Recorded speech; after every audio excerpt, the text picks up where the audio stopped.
ready. Start the stream here, starting Instagram, rolling along. Whenever you're ready, go for it. Welcome to another episode of Purpose. I am your host, Brittany Zonker. Today I have with me Bianca Rodriguez, an Ivy-educated psychotherapist. Welcome to the show. Hi, thank you for having me. I'm so excited to talk about one of my favorite topics of life. Yourself.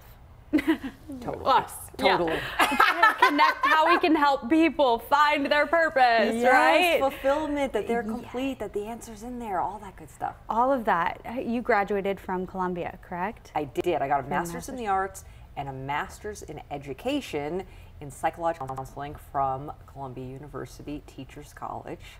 That's incredible. Yeah. I don't think I would have gotten in. That's Honestly, a tough place to get into. Talk about purpose. I didn't think I was going to get in either. I'd been out of undergrad for maybe 6 years. I was working at Roberto Cavalli on Madison Avenue, selling clothes. I had always wanted to be a therapist, but I had some experiences where I thought I was dealing with my own mental health issues, and I had some very difficult jobs, and I felt like I couldn't hack it. And the relationships that I built with the women that would shop there, they would be regulars. I would be in the dressing room with them. They would be divulging things about their life, and I built these relationships with them, and I just was like, I really want to be a therapist. Like, this is what I'm meant to do. And so Columbia was the only place that I applied. And I just felt like, you know what? If they don't let me in, I'm going to knock down on that door until they do. And I got in. It was meant to be. I really feel like it was meant to be. Yeah, and the program was incredible. I mean, there's still teachers and books and things that I learned there that I pull from, and that's, oh my gosh, 13, 14 years ago now that I graduated. And that's on the East Coast, so you're an East Coaster. I am an East Coaster, but I'm officially a California resident, and I don't see me leaving anytime soon. But did that East Coast vibe, did it build you a little tougher? I don't think I would describe myself as tough. I think you're tough. Maybe that's just the way that Maybe not in a dark alley at night, but yeah, I think you as a person, you're a strong, tough person. Yes, it's taken a lot of work to get here. It's taken a lot of work to get that like secure base internally, but I do think that my New York kind of like sensibility, I was born in Brooklyn, even though I was raised in Connecticut, which is, you know, kind of light on the toughness factor. Maybe no toughness factor where I grew up. Any Connecticut viewers, I don't know if that's true. Westport, Connecticut, probably not, yeah. Yeah. Not all of Westport, not all of Connecticut, just there. I think I have like realness about me and like a directness, and like I definitely, you know, I curse, and that's how I show up in session with clients, and so I think people will appreciate that there's like a realness and a directness in my style, and that's like, yeah, that's being an East Coaster, I think. That is a strong. Did you have a big family? An interesting family. I don't know if it would be considered a big family. So I grew up with my mom and my stepdad and my older sister Claudia, and then because my parents had gotten divorced when I was 3, and my father, biological father, is a political refugee from Cuba. Wow. And so growing up, I would go from this like idyllic Westport, Connecticut like house, and then I would take the train with my older sister into Manhattan, and my father lived in Hell's Kitchen before Hell's Kitchen was like cool. It was like pretty rough. So I had sort of like these two lives that I kind of lived, where it was like I had to try to integrate them. And then my father got married to my stepmom, who's Puerto Rican and Puerto Rican and Swedish, and I have 2 half sisters. And so now it's 4 girls, and we are all very, very close. Me and the youngest one are 20 years apart, and we're all like, the 4 of us get together, and the genetics is a crazy thing, because the youngest one, although we don't have the same mom, I mean, we look so much alike, same mannerisms, we all have similar voices. So yeah, it ended up being a big family. And from some of those experiences, maybe it shaped you into wanting to help people have stability in their own lives. Especially these ladies. So you're in the shop and you're working and you're helping people. And when did you start to figure out these people aren't buying the clothes because they like the clothes? They're buying them because they like me. That's a great way to put it. Gosh, I don't know if I ever had that exact realization. I knew that something was going on there more than sequin jeans. And more than sequin jeans, and it's called your purpose. You have figured out your purpose in that moment. How old were you? Connection.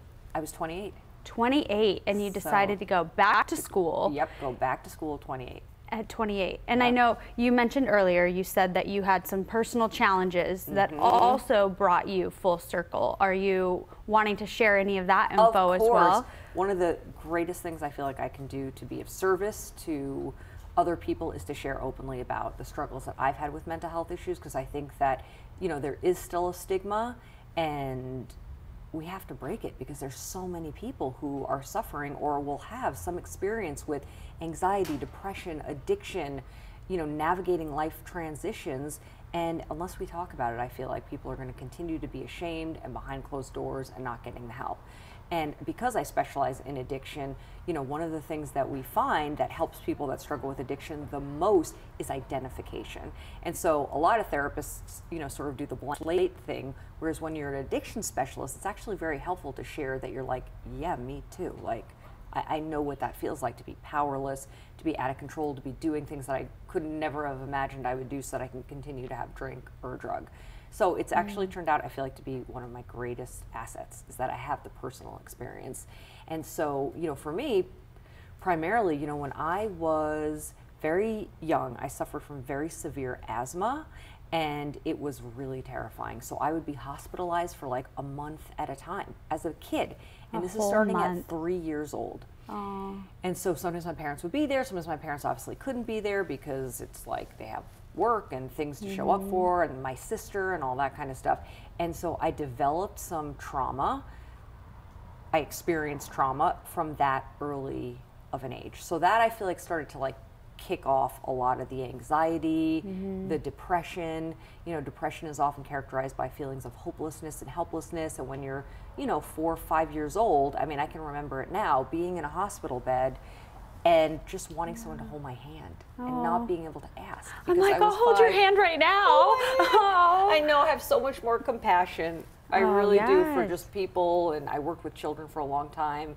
And so I think that, you know, when you're predisposed to trauma, I think that it does make it more likely that if there is any, you know, predisposition to developing mental health stuff, you will, and most likely you will have some sort of anxiety, you know? And so, and that went on for a period of time, you know, it was like on and off, not being able to breathe and going to hospitals and all this kind of stuff. And so I feel like that kind of like kicked it off. And then when I was in probably college, I think is probably when like the drinking like really kicked off, like big time. I didn't really drink that much in high school, but I feel like in college it was like I was on my own for the first time. I wanted to fit in. And what was interesting about my drinking compared to my friends drinking, you know, a lot of people drink a fair amount in college. Like, it's kind of Right. like the I'm like, cultural it doesn't norm. sound abnormal to drink in college. Right. But for me, you know, I have this allergy to alcohol where, Wow. and that's sort of how we look at addiction. It's almost like the way that you process drugs and alcohol is different than somebody who doesn't struggle with addiction. So one, I would always throw up, keep going, but always throw up. And the other thing is that it's like you don't have an off switch. It's like when, you know, you're eating and you're like, I'm full. It's like once you start, you kind of don't have an off switch. It's like you don't sort of know where that line is and you just pass it. So definitely things kind of started ramping up there. And then I actually decided to move back in with my parents and go to a college that was closer to where we lived. And at this point we were living in California because my parents moved out here for a job that my stepdad had. And so, you know, addiction is such a tricky, baffling thing to identify, because I am the type of, you know, alcoholic where it didn't all fall apart right away. I was always very high functioning because I also am very like perfectionistic, goal seeking. You know, when you've got some self-esteem stuff going on, always looking to get the grades and the this and the looking a certain way and all this stuff. So I was actually able to have periods where I didn't. But those periods, I usually was either very involved in a relationship or very involved in school or work. So You there's put like everything this, into something, and you Yes. transferred your energy to something else. Yes. So from that experience and having to move, and thank you for being so open Yeah, of course. and being brave enough to share that, because it helps people that are struggling, or people that may not identify that that's an issue in their own lives or lives of people they care about. I know you mentioned you had moved home, so you knew that you needed to make some type of change. So now your purpose is helping people with addictions and many other things. Yes. Do you mind sharing with us what are the other things that you help people with in your psychotherapy? Yeah, I absolutely help people with anxiety disorders, with depression, with bipolar disorder, with just like self-esteem, interpersonal challenges, finding their purpose.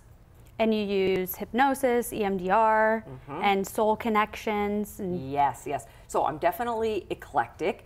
You know, I come from the perspective of, you know, my website is You Are Complete, because I believe that everybody has the answers that they need within them to heal, and that when we are suffering from any kind of dis-ease, it's because we're out of alignment, we've forgotten who we are. And so it was like when Michelangelo made the David, they said, how did you make the David? And he just said, I just chipped away everything that wasn't David. And so I feel like all the techniques I use are to kind of chip away all the parts of us that we've either, oh, I had trauma, so now it's like in my body, in my central nervous system, but it's also a story that I have about myself that got trapped of being 5 and I can't take care of myself, right? So I had to do EMDR therapy, which is eye movement desensitization and reprocessing, which is so powerful and so effective. And what it does is it activates the right and the left sides of the brain, because sometimes what happens is the left side of the brain is our language, but the right side of the brain is our subconscious. And sometimes adverse childhood experiences, trauma experiences, it's like they get locked in there and they don't get processed in an adaptive way, and you keep acting as if you're still trapped in that experience. yes, you're still 7.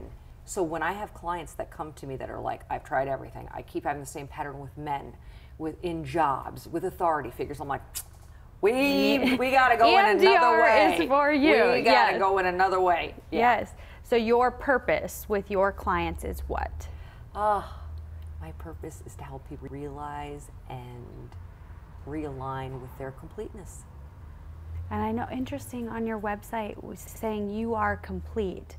I read that you feel like all of us are born whole.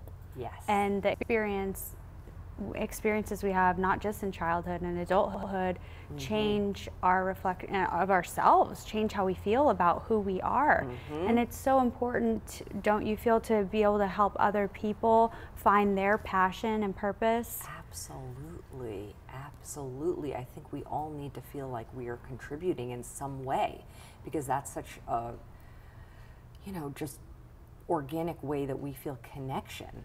You know, I think everybody needs to feel some kind of a purpose, and that could mean anything. You know, it could be being the best friend, the best parent that you could be, you know, doing a job that you love, whatever it is, you know, writing, blogging, sharing your experience, volunteering, any whatever. And that's important, because I feel like people are so overwhelmed with needing one purpose. Like, I have this big life purpose I need to find, and I need to understand what it is, and then I need to work at it and go for it. And every day you can find a purpose. You find a purpose in every session that you do, with every client that you help, and every, you know, new leaf you help turn over in their own lives. And so for anybody that's maybe apprehensive of getting some therapy or some type of help, what would you say to them?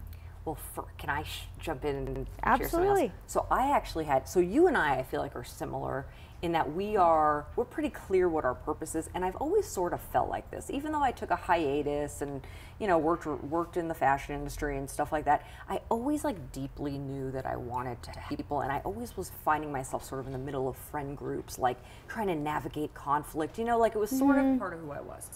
And You're at like the party, and you're like, hang on, Sharon, and hang on, Catherine, come over here. You guys are gonna sit down and talk this out. Oh my gosh, do you know that my guidance counselor, I would go talk to her so often because I just so love to talk and explore things. I mean, I like to talk anyway, just about anything. But she actually, I had 5 girlfriends, and we were in an argument. Like 2 of the girls were in an argument. It was Christmas. I was gonna have them all over. Like one of them didn't want to come, blah, blah, blah, blah, blah. I actually, Mrs. Flynn, Staples High School, 1994. I love Mrs. Flynn. Shout out, Mrs. Flynn. Mrs. Flynn. Yes, she set it up so that I would have the conference room. And after school one day, I literally had my friends sitting there and me at the head of the table doing conflict resolution. You were meant to do this. I was literally meant to do this. I was like ready to do it at like 16 years old. Wow. Yeah, but then I lost my way, and I think that's important for people to know is that like it's not a straight shot, and you can lose your way, and you can forget, and it's usually fear. Stand It's by. usually fear. Stand by. Sure. We lost the battery pack on that. I was hoping you could. I'm think- going all over the So place. think about it. I think gonna you're. happen I with think that your. Question you just had. Okay. I think your pack might have died. Oh, okay. A new one. Yeah, it's good for people to know that if you get off track, sometimes the off track is what gets you Go to ahead, your talk. purpose. Bring talk. Hello, hello. Hi, welcome to my show. Go ahead, bring it again. Oh, hi. It might be my All right. battery pack. It's your Is it mine? battery pack. Oh, it's me. Okay. Yep, stand by, don't get up. I got Oh, you. I got okay. you. Oh, remember, don't cut you. I think you do. I think you do.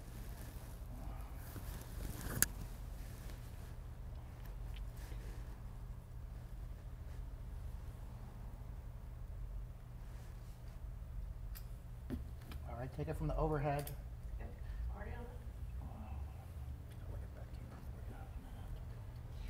Do you want me to lead her into that same question Yep. about her friends? Mhm. Okay. I'll just cut Okay. back.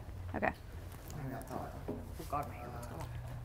You okay? Yellow, yellow, yellow. Pretty, I pretty. really need a haircut though. That's an emotional experience for me. Getting your hair cut. I have a great girl in Santa Monica. Meet her. Everybody is a girl though. You know, they're all like, I have a girl. Somebody was like, I got a great person. Yeah. And then they chop your hair off and you're like, And wasn't they're so like, I great. hate you. Yeah, that's what happened last time. And 2 years later, I've never gotten a haircut again. Yeah. There's a lady that does spiritual haircuts. And I What? think there's like a whole ritual around it. So obviously. But then that's she what I'm uses waiting scissors for. at the end. Yeah. Or- I think okay. so. I think Yeah, she but really she gives helps you a haircut, you. But she like, All right, you're breathing. yeah. All right, go ahead, talk a little bit. Okay. Hello, hello, hello. Hi. Welcome All right. back. Good, good, good. Bueller, Okay. Bueller, fixing the hair. Yeah, yeah. Okay. Go for it, when Okay. you're ready. It seems like you were meant to have your purpose of helping people. So you would like Yes. sit down at a party with your friends and you'd bring them together and you'd be like, listen, Yes. Samantha yes. and Catherine, you two need to talk this out. Yes, and right? that actually happened. That actually happened in high school. I would go to my guidance counselor all the time, Mrs. Flynn, Staples Yes. High School. I love you, Mrs. Flynn. Mrs. And Flynn. she would help me work stuff out. And then one time she suggested, she said, why don't you get all the girls together and hold a little conference with them? I'll book you the conference room like Tuesday after school. And we did it. I sat at the head of the table and I performed a conflict resolution session at like 15, 16 years old. You were meant to do this. I really feel like I Mrs. I am. Flynn's purpose helped you with your purpose. And I think that's Yes. important for people to know. Full circle in life, right? We don't just have these huge things we have to take on. You can have your purpose of helping somebody. You're helping me on my show right now. You know, you help clients daily. So what would you hope for your future? Do you think your purpose will change? You know, I think I'm moving from doing as much one-on-one client work to doing more, writing more. I want to make more of an impact because I think that, you know, part of what I'm combating is, right, the advertising world, which is telling us we're not complete, like you need eyelash extensions, like you got to get some Botox, like your boyfriend's not hot enough, like, right? That's constantly coming at us. But where are the messages that oppose that say you are complete? All the answers are within you. Nobody likes those messages. I mean, we, you know, people do, but economics doesn't like that because then you have no reason to purchase things anymore, right? Right. So I would like to be able to make an impact on more of a greater level, you know, maybe doing public speaking, maybe having a show, something like this. I don't know. You do not know what's in store for you. I don't know what's in store for me, but I just stick the course. And, you know, for me, a lot of the work that I do is grounded in my sense of spirituality. And so every day I ask, how can I be of maximum service? And although I have my vision, what I've learned from, you know, just the process of realizing that I was an alcoholic, because it's not easy to come to that conclusion. It is not. Or it's not. Right? One of the symptoms of addiction and alcoholism is that it tries to convince you that you don't have it. That is insane. Cancer doesn't do that. Diabetes doesn't do that. Depression doesn't do other that. It's diseases. constantly trying to make you think I don't have it. So if I could have that realization, which to me is a miracle, you know, I'm open to other miracles of perhaps getting a message that I'm needed somewhere else. But I know that my mission is to be a reflection of, you know, unconditional love and acceptance and of not fearing your internal world, because I've been to hell and back. You know, I've been suicidal. I have trauma. Like, I have really been to hell and back. I can sit with anyone in any amount of pain and hold like a flicker of hope because I got to the other side of it. And if that's the only thing I do in this lifetime, I have goosebumps on myself. I know, I did too. I know, didn't say it. I was like, ooh. I know. I will feel as though I did what I was meant to do. Your purpose, your passion. Yeah. So if people are in a place of pain Mm-hmm. and maybe they're identifying what their issues or problems are, Mm-hmm. but they know something's going on, what is your hope for them? Oh my goodness, my hope is like reach out for help, whatever that looks like tell somebody. The loneliness that comes from carrying the burdens of your, beliefs or thoughts or symptoms, it's like just share with somebody, obviously that's trustworthy. And if you're willing to get help, there's so many people who are available, and it doesn't have to be traditional therapy. It could be anything that feels healing to you. We're finding more, especially in Southern California, that there's this holistic approach to healing. And so, a lot of the times you can do yoga therapy or you can go to an acupuncturist. It's like whatever speaks to you to start working on the healing, I just say go in that direction. Just start. Just try one of them. If it's not meditation, if it's not acupuncture, if it's not traditional therapy, try something. And just make sure that you share with at least one trusted person what's going on with you. Because I think when we suffer alone, that's where we see, suicide, overdosing. And it's prominent in our society, whether you're famous, whether you're not famous, whether you have money, whether you don't have money, whether you have a support system, whether you're feeling lonely. Suicide, depression, addiction, mental illness, it happens to anyone. Yes, it levels the playing field. Mental illness doesn't care if you're rich, poor, living anywhere in the world. Right. I just want the judgments to be gone in our society of labeling those things, and just know that we're all people and we're trying to do the best that we can and get the help that we need and can move forward and be the best possible person we can be. Yeah, absolutely. And so for the people that are on the right track and they're feeling pretty good about their lives and they're like, well, this segment, I don't need this. I don't need this therapist. I don't have these problems. Nothing wrong with me. It's what would you say to them? There may not be anything going on right now. You're human and everybody will experience pain. Buddha said life is suffering. Like everybody's going to suffer, everybody's going to experience pain. People are going to die, there's going to be disappointments, like somebody's going to get sick, you're going to experience illness in your life, transitions. So, just be open and knowing that part of the human condition is navigating pain and suffering in this lifetime, and that if everything's great now, great. Know that though it's temporary. It's all temporary, There's going to be ups and downs. There's going to be mountains and valleys, and just have the help and the support that you need. Available, be open to it, that maybe when a time comes where you do feel like you need it, that you're, you don't look at it like a failure or a weakness. Right. It just is like you're human, right? It should really become the norm. It's like we all go to the doctor to get checkups periodically or get your eyes checked. It's like, well, why isn't there something in place for mental health? Well, and that's why you have your purpose, my dear. Thank you for being on my show. You're if welcome. People want to find you again, let's go ahead and tell everybody where they can find you. Yes, I can be found at youarecomplete.com, on Instagram, very busy on Instagram, on Facebook. You can follow me, you can DM me with questions. I offer free consultations, and I'm really here to help. And if you need to find resources in another state or near where you live, I really am an advocate for making sure everybody gets the support that they need. So reach out. Absolutely. Reach out to Bianca Rodriguez. She can help you with many different types of therapy, or direct you, if, like she said, you're not in the state, to things that you may need help with. It has been my pleasure having you on the show, Bianca. I am Brittany Zonker with this episode of Purpose. I will see you next time. Thanks. So Oh, good. wonderful. Oh, good. Oh, good.